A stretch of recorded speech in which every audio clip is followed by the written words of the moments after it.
Pay কমিশনের জন্য আলাদা কমিশন কাজ করছে। অন্তর্বর্তী সরকার একটি ফ্রেমওয়ার্ক তৈরি করবে যা পরবর্তী সরকার এসে বাস্তবায়ন করবে, এমনটা জানালেন অর্থ উপদেষ্টা ডক্টর সালেহ উদ্দিন আহমেদ। সরকারি কর্মচারীদের বেতন বাড়ানো এবং পে কমিশনের সুপারিশ বাস্তবায়ন নিয়ে দীর্ঘদিন ধরেই কোনো অগ্রগতি নেই। এবার অন্তর্বর্তী সরকার কর্মচারীদের দাবির প্রেক্ষিতে একটি কাঠামো তৈরি করছে যা ভবিষ্যতে কার্যকর হবে।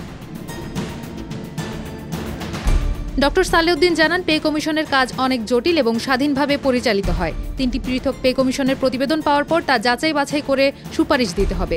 বর্তমান সরকারের মেয়াদে পুরো প্রক্রিয়া শেষ করা সম্ভব নাও হতে পারে, তাই তারা একটি ফ্রেমওয়ার্ক তৈরি করছে যা পরবর্তী সরকার বাস্তবায়ন করবে। তিনি বলেন, কিছু সাচিবিক প্রক্রিয়া আছে, সচিব, জনপ্রশাসন এবং অর্থ বিভাগ এই প্রক্রিয়ায় যুক্ত।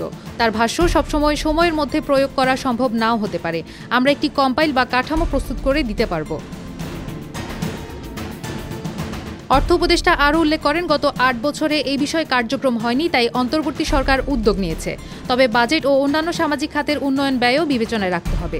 তিনি বলেন, যদি আমরা শুধু বর্তমান পে স্কেল ধরে রাখি তাহলে অন্যান্য খাতের উন্নয়ন ব্যয় ব্যাহত হবে, তাই বাজেটের মধ্যে সমন্বয় অপরিহার্য। সরকারি কর্মচারীদের পে স্কেলের সুপারিশ ২০২৫ সালের মধ্যে জমা দিতে, একইভাবে সশস্ত্র বাহিনী বেতন কমিটিরও জানুয়ারিতে মেয়াদ শেষ হবে।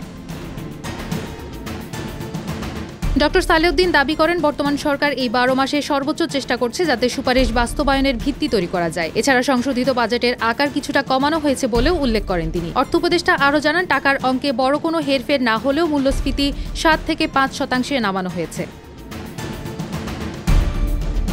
এছাড়া বৈঠকে তুরস্ক থেকে উন্মুক্ত দর পদ্ধতিতে প্রতি কেজি ৯৪ টাকা ৯৪ পয়সা দরে ১২,৫০০ টন পরিশোধিত চিনি কেনার প্রস্তাব পাশ হয় বলেও জানান অর্থ উপদেষ্টা। পাশাপাশি সংযুক্ত আরব আমিরাত থেকে প্রতি লিটার ১৬৪ টাকা ২১ পয়সা দরে ১,২০,০০,০০০ লিটার সয়াবিন তেল কেনার অনুমোদন করা হয় বলেও উল্লেখ করেন তিনি।